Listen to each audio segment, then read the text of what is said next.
Hello, everyone. We're back again for more thoughts and information on trusts. In our last episode, we spoke about beneficiaries, who they are, and what rights they have. Today, we're going to talk about how trusts function, what it takes to get them up and running, and who is responsible for what.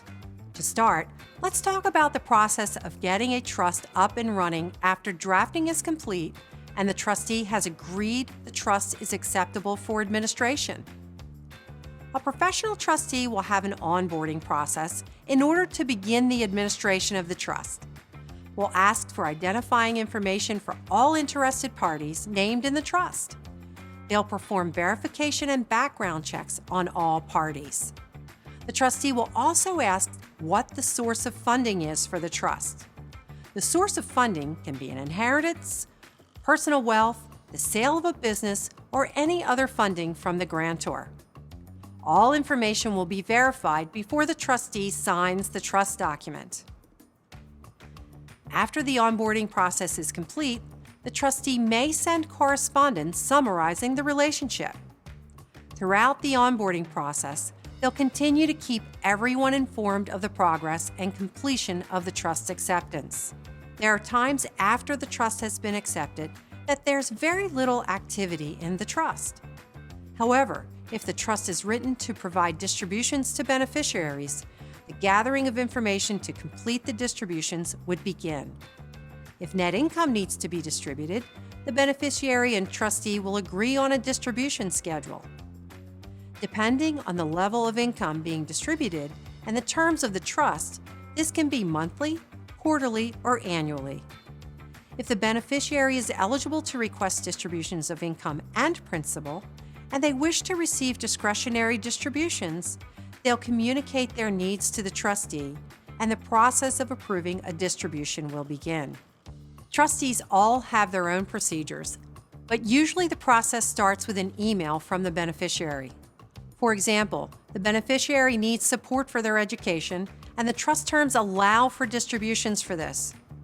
The beneficiary may send an email to the trustee stating that they need to pay their college tuition from the trust. The trustee will respond and guide them through their particular distribution process. I use a fill-in-the-blank PDF form for beneficiaries to complete and return to me. Then I consider the request and let them know if it's approved or denied. The decision is based on whether the request is within the terms of the trust. In my education example, does the trust allow requests for education assistance in the trust terms? If so, then I know I can make a distribution. The next question I would ask myself is whether the trust has the funds to make the request. If the trust only has $100,000 in value and the request is for $75,000, I may not be able to grant that request. If this is the case, I will often go back to the beneficiary and explain that there is an issue, and we can work through how much it makes sense for the trust to pay. During the discretionary review process, communication is key for both the beneficiary and the trustee.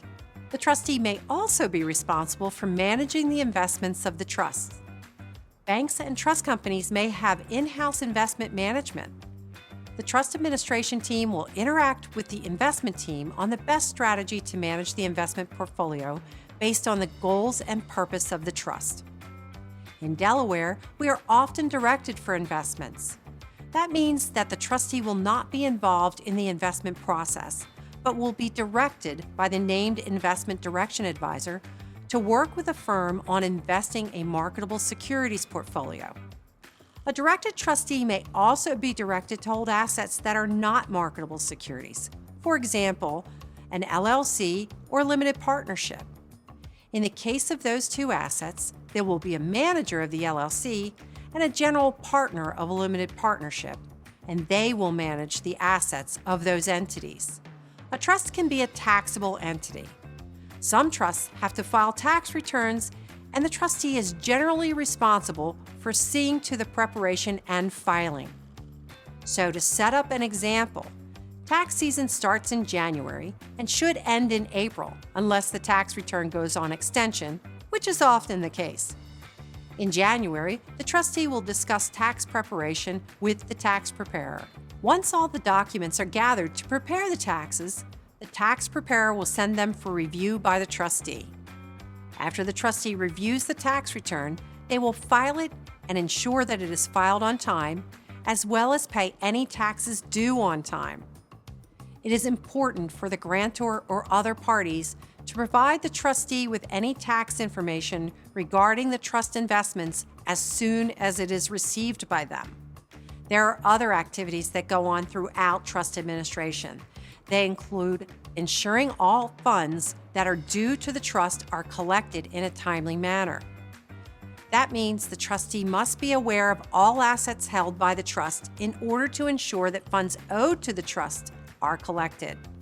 It is very important for the grantor or investment direction advisor to tell the trustee about all trust investments. At times, the trust may need to have a review to ensure it is still providing beneficiaries and other parties with results intended by the grantor. If there seems to be a concern that the trust is not fulfilling the intentions of the grantor, an amendment or other change to the trust may be warranted. The trustee can assist with any actions that need to be taken to amend or change the trust to fulfill its intended purpose. This would include consulting with trust counsel as well as all involved parties. So to recap, trust can perform many functions, and the trustee is there to guide the process from drafting to onboarding and management of all assets while making sure that all parties are receiving the intended benefits. They do a lot of administration work to make sure that everything runs smoothly. In our next episode, we'll talk about how to actually create a trust. If you have a question about anything you've seen in this video, let us know. You can comment here or email trust@piniondelaware.com. You can also subscribe to our channel or follow us on social media. Thanks for watching, and I'll see you next time.